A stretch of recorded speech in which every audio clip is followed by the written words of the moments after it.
کہ tough time دینا ہے حکومت کو عید کے بعد، تو اب تو ہمیں خود مشکلات کا شکار دکھائی دے رہی ہے پاکستان تحریک انصاف. آپ کو کیا لگتا ہے اس کی کیا وجہ ہے، اور ایسے میں تحریک انصاف جو ہے وہ بانی کی رہائی کے لیے کیسے اقدامات کر پائے گی، اسے کیسے ممکن بنا پائے گی؟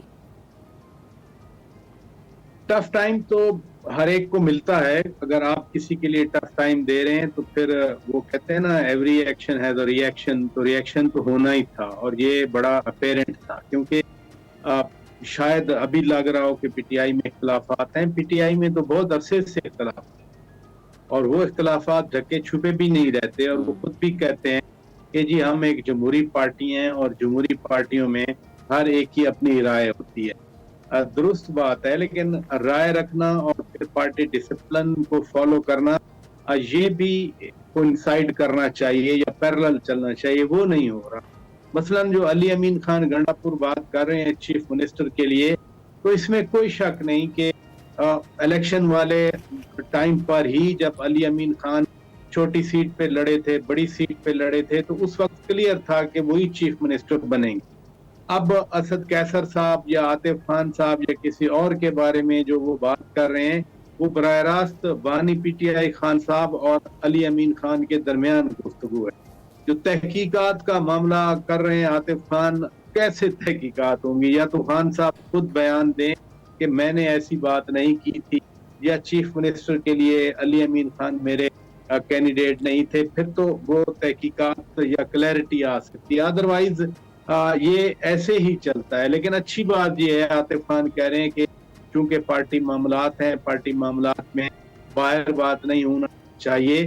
اگر کوئی پارٹی سے باہر یہ بات کر دے تو پی ٹی آئی پھر اس کو تنقید کا نشانہ بناتی ہے کہ جی یہ بلا وجہ پی ٹی آئی کی اعلیٰ قیادت کو ہدف تنقید بنایا جاتا ہے. لیکن اچھا ہے کہ خود ہی بات کریں.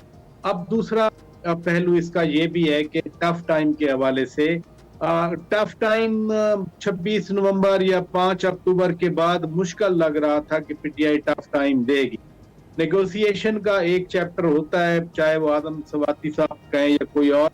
خان صاحب خود بھی پہلے یہ بات کرتے رہے کہ ہاں میں ادھر ہی بات کروں گا، میں بات کرنا چاہ رہا ہوں.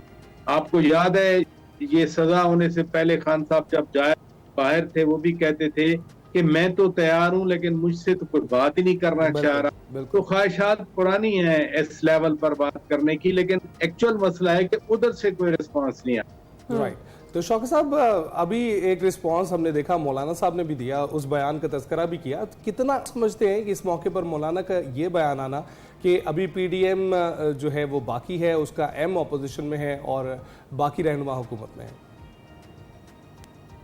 اس تناظر میں بھی اس بات کو دیکھیں کہ میٹنگز بھی ہوئی، شاید خاقان عباسی صاحب کے یہاں میٹنگ ہوئی، پھر مصطفیٰ نواز کھوکھر صاحب کے یہاں میٹنگ ہوئی، خود مولانا صاحب کے پاس بھی پی ٹی آئی کے لوگ جاتے رہے. اصل تو تھا کہ گرینڈ اپوزیشن الائنس بنے گا، گرینڈ اپوزیشن الائنس متحرک ہوگا، وہ اپنی تحریک چلائے گا یا احتجاج کرے گا. وہ گرینڈ اپوزیشن الائنس بنا نہیں. عید سے تھوڑے دن پہلے میں نے خود جناب شاہد خاقان عباسی صاحب کو اپنے شو میں پوچھا تھا تحریک کے حوالے سے، تو انہوں نے کہا تھا کہ میں کسی تحریک کا حصہ نہیں بنوں گا. تو مولانا صاحب جو بات کر رہے ہیں، اس کا مطلب ہے نمبر 1 کہ ابھی پی ٹی آئی سے کوئی معاملات آگے نہیں بڑھے. کچھ اطلاعات ایسی بھی ہیں کہ خان صاحب نے مولانا صاحب کے لیے بھیجا، اوپن ایک آفر بھیجی کہ آپ کے جتنے تحفظات یا فار دیٹ میٹر مطالبات ہیں، آپ ایک ایک کر کے پین ڈاؤن کریں اور میں بالکل خود سائن کروں گا. یہ بڑی میں آپ کو مصدق کا ایک بات کر رہا ہوں. لیکن اس میں پھر بھی گنجائش رہتی ہے کہ جو ایک ٹرسٹ ڈیفیسٹ ہے، کون اس کو ٹرسٹ ڈیفیسٹ کو پورا کرے گا؟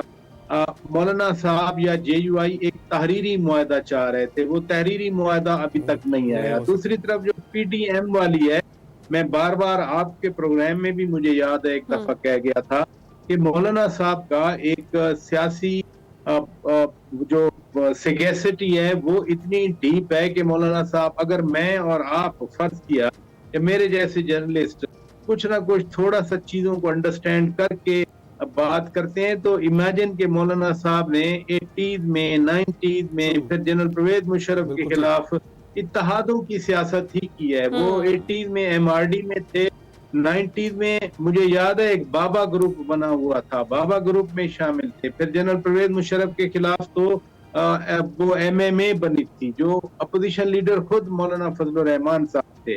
तो एक एक्सपेक्ट किया जाए कि एक ज़ीरक सियासतदान, और वो भी मौलाना साहब के पाए के, अगर वो रीड नहीं करेंगे सूरत हाल को तो फिर कौन करेगा। बिल्कुल सही कह रहे हैं। पर अच्छा साहब, कमिंग बैक टू पाकिस्तान तरीके इंसाफ वाला वो जो एक मामला चल रहा है, जिसके अंदर अब एक बार फिर से मुज़ाकरात की बातें सरगर्म हो गई हैं, और यही बताया जा रहा है, जाहिर किया जा रहा है कि मुज़ाकरात, कोई बैकडोर मुज़ाकरात जो हैं वो हो रहे हैं, कोई राब्ते हो रहे हैं, जिसमें आज़म सवाती साहब का हमने जिक्र किया, अली अमीन गंडापुर साहब का भी जिक्र किया। मतलब हर एक ने अपने कंधों पर ये बेड़ा उठाया हुआ है कि उन्होंने मुज़ाकरात करने हैं और किस दरवाजे पर दस्तक देनी है वो हमें पता है। आपके ज़राए क्या कहते हैं, हो रहे हैं मुज़ाकरात?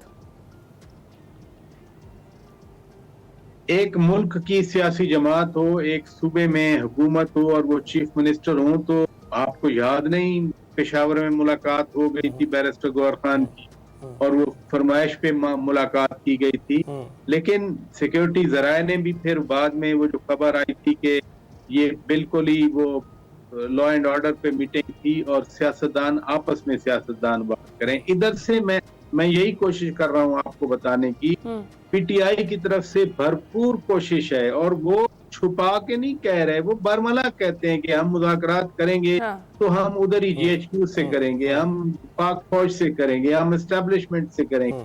रऊफ हसन साहब ये बात कर गए, शिबली फराज साहब ये बात कर गए, अली अमीन खान ये बात कर गए, आज़म सवाती साहब ये बात कर गए, सब ये बात कर रहे हैं। असल मसला ये है कि उधर से रिस्पॉन्स नहीं आ रहा।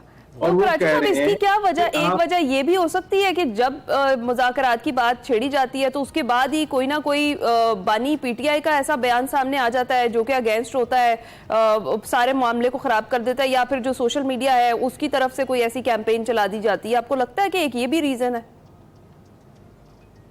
जब बातचीत शुरू होती है वो हमें उस वक्त पहुंचती है हमारे पास, यानी जनरल पब्लिक में, जब उधर से वो खत्म हो चुका बिल्कुल कि भाई उधर ही जाएं, पार्लियामेंट में बात करें, सियासतदानों से बात करें, उसके बाद सख्त बयान आ जाता है। ये मेरी अंडरस्टैंडिंग कि जब सख्त बयान आता है इसका मतलब ये होता है कि भाई अभी दरवाजा नहीं खुला। और वो उनको यही बार बार कहते हैं कि पॉलिटिशियन ही पॉलिटिशियन से बात करते हैं। मसलन आज अगर आप इमेजिन कर लें जस्ट हाइपोथेटिकल सिनेरियो में कि GHQ में मुज़ाकरात शुरू हो गए, तो फिर आप और मैं हम इस हुकूमत से नहीं पूछेंगे कि आप किस लिए बैठे। आपके पास पार्लियामान है, अगर मुल्क की एक सियासी जमात के साथ फौज ने बराह रास्त मुज़ाकरात करने हैं और इस तरह से पब्लिकली करने हैं, मैं राब्तों की बात नहीं कर रहा, अभी राब्ते हमेशा चलते रहते हैं, मैं अब बाकायदा जो मुज़ाकरात की आप बात कर रहे हैं। तो अगर मुज़ाकरात फौज या GHQ या एस्टेब्लिशमेंट बराह रास्त बैठ के कर ले, तो फिर तो वजीर आजम का, वजीर कानून का, वजीर जो सियासी अमूर है, या जितने भी कैबिनेट है या हुकूमत है या ऐवान सदर है, तो उसका क्या पर्पज है कि अगर पॉलिटिक्स में सियासतदान बैठ के सियासतदानों से बातें नहीं कर रहे। यही एस्टेब्लिशमेंट PTI को समझाने की कोशिश कर रही है। तो शौकत साहब, क्योंकि वक्त थोड़ा कम रह गया है, हमने PTI के हवाले से भी सवालात पूछे हैं, और दूसरी तरफ जो मौलाना साहब PDM की बात करें उसके हवाले से भी पूछे। ये जो एक पार्टी इस वक्त हमें पसपुष्ट दिखाई दे रही है वो पीपल्स पार्टी है, जो इस वक्त सरापा एहतजाज भी है। केनाल्स का जो मामला है पीपल्स पार्टी का, क्या आपको लगता है अफाम तफहीम से हल हो सकता है? जो पीपल्स पार्टी की ओरिएंटेशन है वो तो यही है।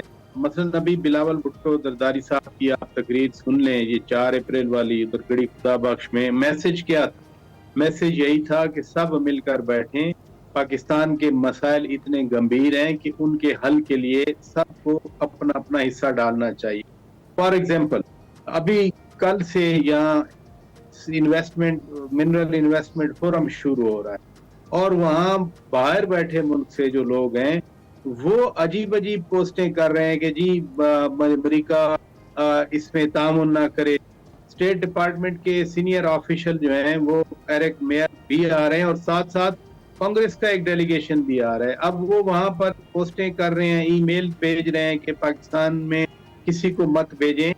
पाकिस्तान की तरक्की में जो पीपल्स पार्टी की आप बात कर रहे हैं, अब शायद वो इस कॉन्फ्रंट्रेशन के बिलावल भुट्टो जरदारी शुरू से ही खिलाफ हैं। वो खान साहब को भी एड्रेस करके कहते रहे, वो हुकूमत को भी कहते रहे कि कोई ना कोई रास्ता निकाला जाए ताकि इस मुल्क को आगे बढ़ाया जाए। और ये जो स्पेशल इन्वेस्टमेंट फोरम मिनरल्स के हवाले से है, ये तो बलूचिस्तान है, केपी है, पंजाब है, सिंध है। हमारे आइन के मुताबिक मसलन ये रेकोडेक वाला गोल्ड माइन जो है, अब वो बाकायदा एग्रीमेंट में सूबे का भी 50% उसमें जो रॉयल्टी मिलेगी या शेयर मिलेगा, सूबे को 50% मिलेगा। ये जो नई पॉलिसी है, मिनरल्स एक्सप्लोर होती हैं, ये सूबों के लोगों का पाकिस्तान का फायदा है, बजाय इसके कि फिर हम वो माहौल बनाएं। लिहाजा पीपल्स पार्टी जो पॉलिसी लेके चल रही है, इन दैट पर्सपेक्टिव जो हम पहले बात कर रहे थे, वो मेरा ख्याल है कंसिस्टेंट है, पॉजिटिव है और कंस्ट्रक्टिव है।